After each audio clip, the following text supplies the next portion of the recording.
ಸ್ನೇಹಿತರೆ, ಮೀಡಿಯಾ ಮಾಸ್ಟರ್ಸ್ಗೆ ಸ್ವಾಗತ, ಸುಸ್ವಾಗತ. ಗೆಳೆಯರೆ, ಅಲ್ಲಿ ಸಿಕ್ಕ 2 ಇದ್ದಲಿನ ತುಂಡುಗಳು ಹಾಗೂ 1 ಪೀಸ್ ಕಬ್ಬಿಣ ಇವತ್ತು ಇಡೀ ಜಗತ್ತು ಭಾರತದತ್ತ ತಿರುಗಿ ನೋಡೋ ಹಾಗೆ ಮಾಡ್ತಾ ಇದೆ. ಜಗತ್ತಿನ ಇತಿಹಾಸವನ್ನ ಇದು ಬದಲಿಸ್ತಾ ಇದೆ. ಇಷ್ಟು ದಿನ ನಮಗೆ ಪಶ್ಚಿಮದ ಇತಿಹಾಸಕಾರರು ಮತ್ತು ಅವರ ಭಾರತೀಯ ಮಕ್ಕಳು ಹೇಳಿದ ಸುಳ್ಳನ್ನ ಜಗತ್ತಿನ ಮುಂದೆ ಇದು ತೆರೆದಿಡ್ತಾ ಇದೆ. ಐರನ್ ಏಜ್ ಅನ್ನೋದು ಮೊದಲು ಭಾರತದಲ್ಲಿ ಶುರುವಾಯಿತು ಅಂತ ಹೇಳೋದಕ್ಕೆ ಇದು ಸಾಕ್ಷಿ ಆಧಾರಗಳನ್ನ ಕೊಡ್ತಾ ಇರೋದು ಮಾತ್ರ ಅಲ್ಲ, ಈ ಏಜ್ ಕಲ್ಪನೆ ಇದೆಯಲ್ಲ, ಇದೇ ಪಾಶ್ಚಿಮಾತ್ಯರ ಮೂರ್ಖತನ ಅನ್ನೋದನ್ನ ಕೂಡ ಹೇಳೋ ಪ್ರಯತ್ನವನ್ನು ಮಾಡ್ತಾ ಇದೆ. ಹಾಗಾದ್ರೆ ಭಾರತದಲ್ಲಿ, ಅದರಲ್ಲೂ ದಕ್ಷಿಣ ಭಾರತದಲ್ಲಿ ಸಿಕ್ಕಿರೋದಾದ್ರೂ ಏನು? ಅದು ಹೇಗೆ ಜಗತ್ತಿನ ಇತಿಹಾಸವನ್ನು ಬದಲಿಸ್ತಾ ಇದೆ? ಬನ್ನಿ ನೋಡೋಣ.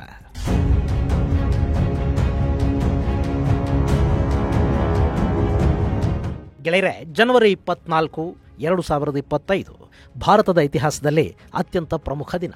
ಯಾಕೆಂದ್ರೆ ಅವತ್ತು ತಮಿಳುನಾಡಿನ ಮುಖ್ಯಮಂತ್ರಿ MK ಸ್ಟಾಲಿನ್ ಇಡೀ ಜಗತ್ತಿನ ಇತಿಹಾಸವನ್ನ ಬದಲಿಸಬಲ್ಲಂಥ ಮಾಹಿತಿಯೊಂದನ್ನು ಹೊರಹಾಕಿದ್ರು. ತಮಿಳುನಾಡಿನ ಟುಟಿಕಾರನ್ ಅಂದ್ರೆ ತೂತುಕುಡಿ ಜಿಲ್ಲೆಯಲ್ಲಿನ ಶಿವಗಲೈಯಲ್ಲಿ ಸಿಕ್ಕಿದ್ದ 2 ತುಂಡು ಇದ್ದಲು ಹಾಗೂ 1 ಕಬ್ಬಿಣದ ಚೂರು ಜಗತ್ತಿನ 3 ಪ್ರತಿಷ್ಠಿತ ಸಂಶೋಧನಾ ಕೇಂದ್ರಗಳಲ್ಲಿ ಪರೀಕ್ಷೆಗೊಳಪಟ್ಟವು. ಅಮೆರಿಕಾದ ಬೀಟಾ ಅನಲಿಟಿಕ್ಸ್, ಅಹಮದಾಬಾದ್ನ ಫಿಸಿಕಲ್ ರಿಸರ್ಚ್ ಲ್ಯಾಬೊರೇಟರಿ ಮತ್ತು ಲಖನೌನಲ್ಲಿರುವ Birbal Sahni Institute of Palaeoscience ಅಲ್ಲಿ ಇವುಗಳ ಪರೀಕ್ಷೆ ನಡೀತು. ಈ 3 ಲ್ಯಾಬುಗಳಲ್ಲೂ ಕೂಡ ಈ ಇದ್ದಲು ಹಾಗೂ ಕಬ್ಬಿಣದ ವಸ್ತು ಶಕಪೂರ್ವ 3345ರಿಂದ 3259 ಕಾಲಘಟ್ಟಕ್ಕೆ ಸೇರಿದ ವಸ್ತುಗಳು ಅನ್ನೋ ಮಾಹಿತಿ ಲಭ್ಯ ಆಯಿತು. ಅಲ್ಲಿಗೆ ಇವತ್ತಿನ ತಮಿಳುನಾಡಲ್ಲಿ ಸುಮಾರು 5300 ವರ್ಷಗಳ ಹಿಂದೆ ಪಾಶ್ಚಿಮಾತ್ಯರು ಹೇಳುವ ಐರನ್ ಏಜ್ ಅನ್ನೋದು ವಿಕಸನಗೊಂಡಿತ್ತು ಅನ್ನೋದು ಖಚಿತವಾಯಿತು. ಅವತ್ತಿಗೆ ಈ ಭಾಗದಲ್ಲಿ ಅತ್ಯುತ್ತಮವಾದ ಕಬ್ಬಿಣವನ್ನು ತಯಾರು ಮಾಡಲಾಗ್ತಾ ಇತ್ತು ಅನ್ನೋ ವಾದಕ್ಕೆ ಇದು ಪುಷ್ಟಿ ಕೊಡ್ತಾ ಹೋಯಿತು. ಇಷ್ಟಲ್ಲದೆ ಈಗ ಈ ಇದ್ದಲು ಮತ್ತು ಕಬ್ಬಿಣದ ವಸ್ತು ಸಿಕ್ಕಿರುವ ಜಾಗದಲ್ಲೇ ಸುಮಾರು 85ಕ್ಕೂ ಹೆಚ್ಚು ಕಬ್ಬಿಣ ಮತ್ತು ಮಡಿಕೆಯ ವಸ್ತುಗಳು ಸಿಕ್ಕಿವೆ. ಕಬ್ಬಿಣದ ವಸ್ತುಗಳಲ್ಲಿ ಚೂರಿ, ಖಡ್ಗದಂಥ ಆಯುಧಗಳು ಸಿಕ್ಕಿವೆ.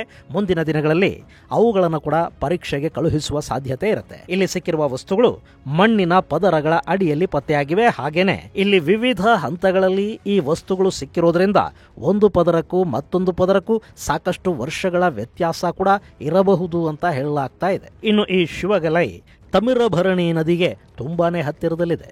ಒಂದು ಕಾಲದಲ್ಲಿ ಈ ನದಿ ತೀರದಲ್ಲಿ ಅತ್ಯದ್ಭುತ ಜನವಸತಿ ಇದ್ದಿರಬೇಕು. ಕಾಲಾನಂತರದಲ್ಲಿ ನದಿ ತನ್ನ ದಿಕ್ಕನ್ನ ಬದಲಿಸಿ ಈ ಜನವಸತಿಯಿಂದ ದೂರ ಹೋಗಿರುವ ಸಾಧ್ಯತೆಗಳು ಕೂಡ ಅಲ್ಲಿವೆ. ನೀವಿಲ್ಲಿ ಮ್ಯಾಪ್ ಅಲ್ಲಿ ನೋಡ್ತಾ ಇದ್ದೀರಲ್ಲ, ಇದೇ ಶಿವಗಲೈ ಪ್ರದೇಶ. ಇಲ್ಲಿ ಮಣ್ಣಿನ ಆಳದಲ್ಲಿ ದೊಡ್ಡ ದೊಡ್ಡ ಮಡಿಕೆಗಳು, ಧಾನ್ಯಗಳನ್ನು ತುಂಬಿಡೋದಕ್ಕೆ ಬಳಸ್ತಾ ಇದ್ದ ವಾಡಿಯಂಥ ವಸ್ತುಗಳನ್ನ ಇವತ್ತಿಗೂ ನಾವು ನೋಡೋದಕ್ಕೆ ಸಾಧ್ಯ ಆಗ್ತಾ ಇದೆ. ಈ ಶಿವಗಲೈ ಮತ್ತು ಆದಿಚನಲ್ಲೂರು ಒಂದಕ್ಕೊಂದು ತುಂಬಾನೇ ಹತ್ತಿರದಲ್ಲಿರುವ ಸ್ಥಳಗಳು. ಈ 2 ಸ್ಥಳಗಳ ನಡುವೆ ಬರೀ 25 ಕಿಲೋಮೀಟರ್ಗಳಷ್ಟು ಅಂತರ ಇದೆ. ಹಾಗೇನೆ ಇಲ್ಲಿಂದ 185 ಕಿಲೋಮೀಟರ್ಗಳಷ್ಟು ದೂರದಲ್ಲಿ ಕಿಲಾಡಿ ಸೈಟ್ ನಮಗೆ ಸಿಗತ್ತೆ. ಇನ್ನು ಈ ಆರ್ಕಿಯಾಲಜಿ ಸೈಟ್ಗಳ ಕಾರಣದಿಂದ ಭಾರತದ, ಅದರಲ್ಲೂ ದಕ್ಷಿಣ ಭಾರತದ ಇತಿಹಾಸ ಮತ್ತಷ್ಟು ಹಳತಾಗ್ತಾ ಇದೆ ಮತ್ತು ಇದು ನಮ್ಮನ್ನ ಕಬ್ಬಿಣದ ಯುಗಕ್ಕೆ ಕರ್ಕೊಂಡು ಹೋಗ್ತಾ ಇದೆ.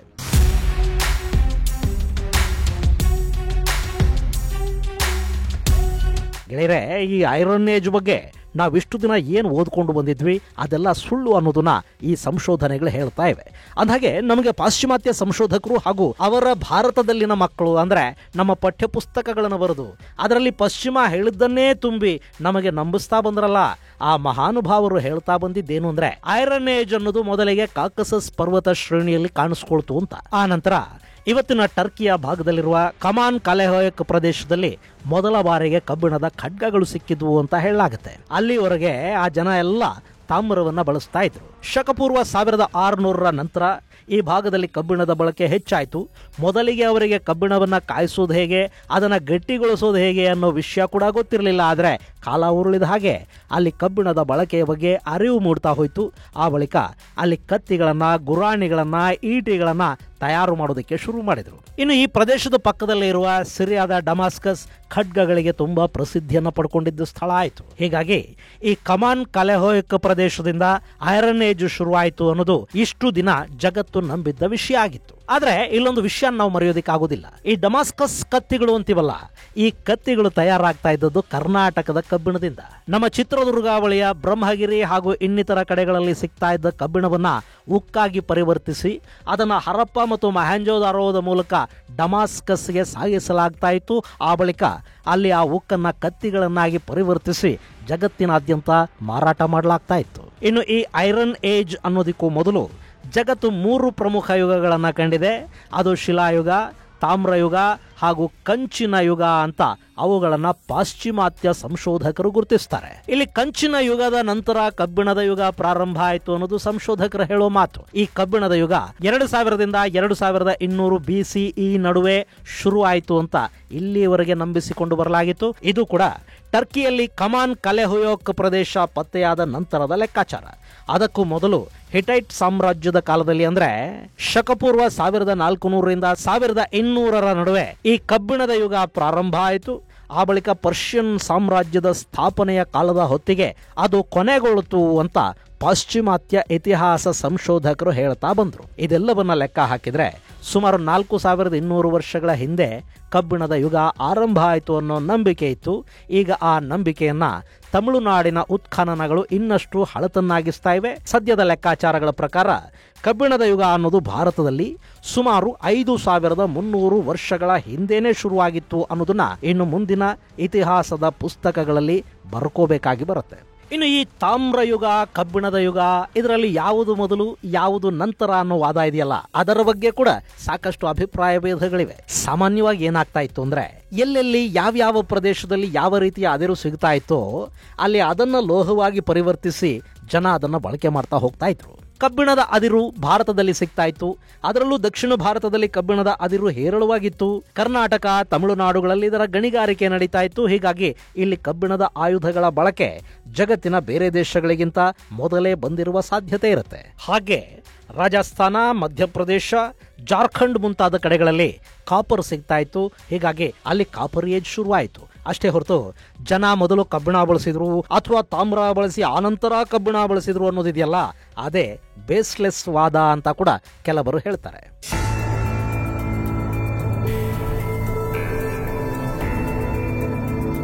ಗೆಳೆಯರೆ, ತಮಿಳುನಾಡಿನ ಕೀಲಾಡಿ ಅನ್ನೋ ಪುರಾತನ ನಾಗರಿಕತೆಯ ಬಗ್ಗೆ ನಿಮಗೆ ಹೇಳುವಾಗ ನಮ್ಮ ದಕ್ಷಿಣ ಭಾರತ ಕೂಡ ಉತ್ತರದ ಹರಪ್ಪ ಮೊಹೆಂಜೋದಾರೋಗೆ ಸರಿಸಮವಾಗಿ ಬೆಳೆದ ನಾಗರಿಕತೆಯನ್ನ ಹೊಂದಿತ್ತು ಅಂತ ಹೇಳಿದ್ದೆ. ಭಾರತದ ನಾಗರಿಕತೆಗಳಲ್ಲಿ ಕೂಡ ಯಾವುದು ಮೊದಲು ಯಾವುದು ನಂತರ ಅಂತ ನೋಡೋದಕ್ಕೆ ಸಾಧ್ಯ ಆಗೋದಿಲ್ಲ. ಸಮಾನಾಂತರವಾಗಿ ನಮ್ಮಲ್ಲಿ ಸಾಕಷ್ಟು ನಾಗರಿಕತೆಗಳು ಬೆಳೀತಾ ಬಂತು. ಕೀಲಾಡಿಯಲ್ಲಿ ಪುರಾತನ ನಾಗರಿಕತೆಯ ಅವಶೇಷಗಳು ಸಿಕ್ಕ ನಂತರದ ಕಾಲದಲ್ಲಿ ನಮಗೆ ಆದಿಚನಲ್ಲೂರು ಸೈಟ್ ಸಿಕ್ತು. ಅಲ್ಲಿ ಕೂಡ ಪುರಾತನ ನಾಗರಿಕತೆಯೊಂದರ ಬಗ್ಗೆ ಮಹತ್ವದ ಮಾಹಿತಿಗಳು ಸಿಕ್ಕಿದ್ವು. ಈ ಆದಿಚನಲ್ಲೂರು ಬಳಿಯಲ್ಲಿ ಸಿಕ್ಕ ವಸ್ತುಗಳನ್ನ ಕಾರ್ಬನ್ ಡೇಟಿಂಗ್ಗೆ ಒಳಪಡಿಸಿದಾಗ ಅವು ಶಕಪೂರ್ವ 2517ನೇ ವರ್ಷಕ್ಕೆ ಸೇರಿದವು ಅಂತ ಹೇಳಲಾಯಿತು.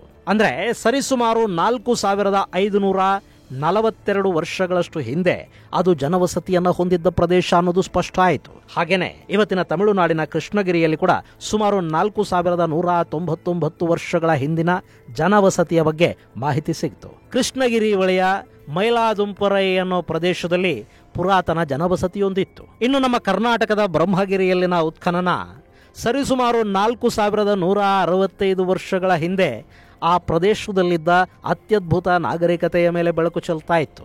ಹೈದರಾಬಾದ್ ಬಳಿಯ ಗಚಿಬೋಲಿ ಅನ್ನೋ ಪ್ರದೇಶ 4225 ವರ್ಷಗಳಷ್ಟು ಹಳೆಯದ್ದು ಅಂತ ಗೊತ್ತಾಗ್ತಾ ಇದೆ. ಇನ್ನು ಗಂಗಾ ನದಿ ತೀರದಲ್ಲಿ ಸಿಕ್ಕಿರುವ ಕಬ್ಬಿಣದ ಚೂರುಗಳು ಶಕಪೂರ್ವ 1800ರ ಸಮಯದ್ದು ಅಂತ ಹೇಳ್ತಾ ಇದ್ದಾರೆ. ಸೊ ಗಂಗೆಯ ತಟದಲ್ಲಿ ಸುಮಾರು 3825 ವರ್ಷಗಳಷ್ಟು ಹಿಂದಿದ್ದ ಜನ ಕಬ್ಬಿಣವನ್ನ ಬಳಸ್ತಾ ಇದ್ದಿರಬಹುದು ಅನ್ನೋ ಲೆಕ್ಕಾಚಾರಗಳಿವೆ. ಇವೆಲ್ಲವನ್ನ ಗಮನಿಸಿ ನೋಡಿದಾಗ ನಮ್ಮ ದಕ್ಷಿಣ ಭಾರತ, ಅದರಲ್ಲೂ ಕರ್ನಾಟಕ ಮತ್ತು ತಮಿಳುನಾಡುಗಳು ಬಹಳ ಹಿಂದಿನಿಂದ ಕಬ್ಬಿಣವನ್ನ ಬಳಸ್ತಾ ಇವೆ ಅನ್ನೋದು ಗೊತ್ತಾಗುತ್ತೆ. ಇದಕ್ಕೆ ಕಾರಣ ಕೂಡ ಸ್ಪಷ್ಟ ಇದೆ.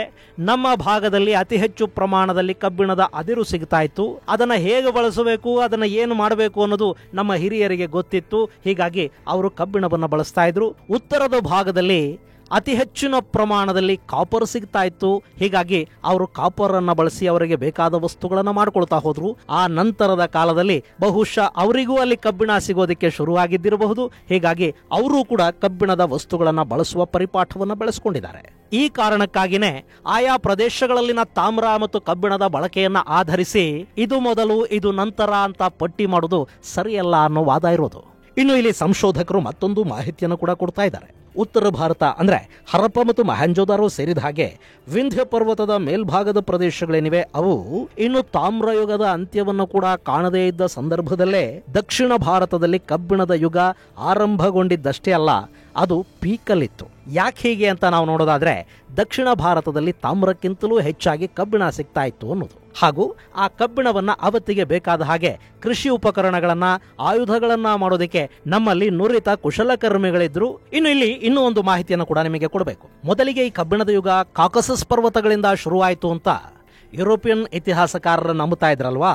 ಆಗ ಆ ಕಾಲದಲ್ಲಿ ಕಬ್ಬಿಣವನ್ನ ಗಟ್ಟಿಗೊಳಿಸುವ ತಂತ್ರಜ್ಞಾನ ಅವರಿಗೆ ಗೊತ್ತಿರಲಿಲ್ಲ. ಹೀಗಾಗಿ ಕಬ್ಬಿಣದ ಆಯುಧಗಳ ಮೇಲೆ ಅವರಿಗೆ ನಂಬಿಕೆ ಹುಟ್ಟಿರಲಿಲ್ಲ. ಅವರು ತಾಮ್ರವನ್ನೇ ಬಳಸ್ತಾ ಇದ್ರು. ಅವತ್ತಿಗಾಗಲೇ ಅಲ್ಲಿ ಅಸ್ಸಿರಿಯನ್ನರು, ಹಟೈಟ್ಗಳಿದ್ರು. ನಿಯೋ ಹಟೈಟ್ ಸಾಮ್ರಾಜ್ಯದ ಉದಯ ಆಯಿತು.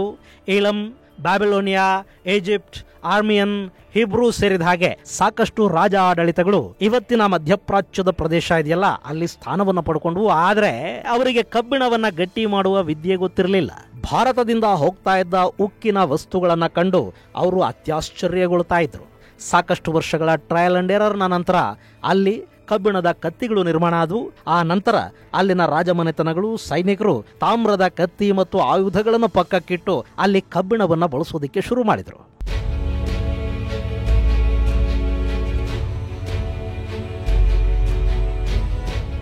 ಗೆಳೆಯರೆ, ಇದೇ ಕಾರಣಕ್ಕೆ ಹೇಳೋದು, ಯಾವ್ಯಾವ ಭಾಗದಲ್ಲಿ ಯಾವ್ಯಾವ ಮೂಲ ವಸ್ತು ಸಿಗ್ತಾ ಇತ್ತೋ ಅಲ್ಲಿನ ಜನ ಅದನ್ನ ಬಳಸ್ಕೊಂಡು ತಮಗೆ ಬೇಕಾದ ವಸ್ತುಗಳನ್ನ ಮಾಡ್ಕೊಳ್ತಾ ಇದ್ರು. ಹೀಗಾಗಿ ತಾಮ್ರಯುಗ ಮೊದಲು, ಆನಂತರ ಕಬ್ಬಿಣದ ಯುಗ ಬಂತು ಅಂತ ಅವತ್ತಿನ ಜನರ ವಸ್ತುಗಳ ಬಳಕೆಯ ಆಧಾರದ ಮೇಲೆ ಕಾಲಘಟ್ಟವನ್ನ ಲೇಬಲ್ ಮಾಡೋದಿದೆಯಲ್ಲ ಅದು ತಪ್ಪಾಗತ್ತೆ. ಜೊತೆಗೆ ತಾವು ನೋಡಿದ್ದಷ್ಟೇ ಸತ್ಯ ಅಂತ ನಂಬಿ ನಮ್ಮ ಮೇಲೆ ಆರ್ಯ ಸಿದ್ಧಾಂತವನ್ನ ಹೇರೋದರ ಭಾಗವಾಗಿ ಕಾಕಸಸ್ ಪರ್ವತ ಶ್ರೇಣಿಯಲ್ಲೇ ಎಲ್ಲ ನಾಗರಿಕತೆಗಳು, ಎಲ್ಲ ಅನ್ವೇಷಣೆಗಳು ಆದ್ವು ಅಂತ ಹೇಳೋದಿದೆಯಲ್ಲ ಇದು ಕೂಡ ಇತಿಹಾಸಕ್ಕೆ ಮಾಡುವ ಅವಮಾನ ಮತ್ತು ದ್ರೋಹ ಆಗತ್ತೆ. ಇನ್ನು ಪಾಶ್ಚಿಮಾತ್ಯರ ಇತಿಹಾಸದಲ್ಲಿ ಕಾಕಸಸ್ ಪರ್ವತ ಶ್ರೇಣಿಗೆ ಯಾಕೆ ಅತ್ಯಂತ ಮಹತ್ವ ಇದೆ ಅನ್ನೋದು ನಿಮಗೆ ಅರ್ಥ ಆಗಬೇಕು ಅಂದ್ರೆ ನಾನು ಬೈಬಲ್ ಕಥೆಯನ್ನು ಕೂಡ ನಿಮಗೆ ಹೇಳಬೇಕಾಗತ್ತೆ. ಮತ್ತು ಇವತ್ತು ಆರ್ಯ ಮತ್ತು ದ್ರಾವಿಡ ಸಿದ್ಧಾಂತವನ್ನ ನಮಗೆ ನಂಬಿಸೋ ಪ್ರಯತ್ನ ನಡೀತಿದೆಯಲ್ಲ ಆ ಪ್ರಯತ್ನದ ಹಿಂದಿರೋದು ಕೂಡ ಬೈಬಲಿಕ್ ಇತಿಹಾಸನೇ. ಅದನ್ನ ನಿಮಗೆ ಮುಂದೆ ಯಾವತ್ತಾದ್ರೂ ಹೇಳ್ತೀನಿ. ಇನ್ನು ಈ ತಮಿಳುನಾಡಲ್ಲಿ ಕೂಡ ಸಾಕಷ್ಟು ಕಬ್ಬಿಣ ಸಿಗ್ತಾ ಇತ್ತು. ಅದರಲ್ಲೂ ಸೇಲಂ, ನಾಮಕ್ಕಲ್, ತಿರುವಣ್ಣಾಮಲೈ ಪ್ರದೇಶದಲ್ಲಿ ಕಬ್ಬಿಣದ ಅದಿರನ್ನ ತೆಗೆಯಲಾಗ್ತಾ ಇತ್ತು. ಈ ಪ್ರದೇಶಗಳಿಂದ ಕಬ್ಬಿಣ ತೂತುಕುಡಿ ಜಿಲ್ಲೆಗೆ ತಲುಪಿರುವ ಸಾಧ್ಯತೆಗಳನ್ನ ನಾವಿಲ್ಲಿ ತಳ್ಳಿ ಹಾಕೋದಿಕ್ಕಾಗೋದಿಲ್ಲ. ಆ ಕಬ್ಬಿಣವನ್ನು ಅವರು ಬಳಸಿರುವ ಸಾಧ್ಯತೆ ಕೂಡ ಇದೆ. ಹಾಗೇನೆ ಈಗ ತಮಿಳುನಾಡಲ್ಲಾಗಿರುವ ಬೆಳವಣಿಗೆ ನಮ್ಮ ಕರ್ನಾಟಕಕ್ಕೂ ಕೂಡ ಒಂದು ಮಾರ್ಗವನ್ನ ತೋರಿಸಬೇಕಾಗಿದೆ. ಯಾಕೆಂದ್ರೆ ಈಗಾಗಲೇ ಬ್ರಹ್ಮಗಿರಿಯಲ್ಲಿ ಸಿಕ್ಕಿರುವ ಇದ್ದಲು ಬಹಳಷ್ಟು ಹಳೆಯದ್ದು ಅಂತ ಕರೆಸಿಕೊಳ್ತಾ ಇದೆ. ಅಲ್ಲಿ ಇನ್ನಷ್ಟು ಉತ್ಖನನಗಳನ್ನ ಮಾಡಿದ್ರೆ ಇನ್ನೂ ಪುರಾತನ ಕಾಲದ ವಸ್ತುಗಳಲ್ಲಿ ಪತ್ತೆ ಆಗಬಹುದೇನೋ. ಆದ್ರೆ ಕರ್ನಾಟಕ ಸರ್ಕಾರ ಅದನ್ನು ಮಾಡುತ್ತಾ? ಇಲ್ಲಿರೋ ಆರ್ಕಿಯಾಲಜಿ ಸಿಬ್ಬಂದಿಯ ಬಗ್ಗೆ ನಾವು ಮಾತಾಡೋದೇ ಬೇಡ. ಅವರು ದೇವಸ್ಥಾನ ಹಾಗೂ ಹಳೆಯ ಕೋಟೆಗಳನ್ನ ದತ್ತು ತಗೊಂಡು ಕೂತಿದ್ದಾರೆ. ಹೊಸದನ್ನು ಹುಡುಕೋದು ಬಿಡಿ, ಹಳೆಯದನ್ನು ಕಾಪಾಡೋ ಇಂಟ್ರೆಸ್ಟು ಕೂಡ ಇವಕ್ಕಿಲ್ಲ. ಹುಲ್ಲಿನ ಬಣವೆಗೆ ನಾಯಿ ಬಿಟ್ಟಂಗೆ ಅಂತ ಹೇಳಿದ್ರೆ ಬಹುಶಃ ಅವರಿಗೆ ಬೇಜಾರಾಗಬಹುದು. ಆದ್ರೆ ನಮ್ಮಲ್ಲಿ ಸಂರಕ್ಷಿತ ಪ್ರದೇಶಗಳನ್ನ ಮತ್ತು ಅಲ್ಲಿನ ಆರ್ಕಿಯಾಲಜಿ ಸಿಬ್ಬಂದಿಯನ್ನ ನೋಡಿದ್ರೆ ಇದಕ್ಕಿಂತ ಇನ್ನೇನು ಹೇಳಬೇಕು ಅನ್ನೋದು ಗೊತ್ತಾಗೋದಿಲ್ಲ. ನಮ್ಮ ರಾಜ್ಯ ಸರ್ಕಾರಕ್ಕೋ ಇತಿಹಾಸದ ಬಗ್ಗೆ ಯಾವ ಮುತುವರ್ಜಿಯೂ ಇಲ್ಲ. ಆದ್ರೆ ತಮಿಳುನಾಡು ಅನ್ನೋದು ಹಾಗಲ್ಲ. ಅವರು ಕೇಂದ್ರದ ಆರ್ಕಿಯಾಲಜಿಯನ್ನ ನಂಬಿಕೊಂಡು ಕೂತಿಲ್ಲ. ಅಲ್ಲಿ ಅವರೇ ಉತ್ಖನನಗಳನ್ನ ಮಾಡಿಸ್ತಾ ಇದ್ದಾರೆ.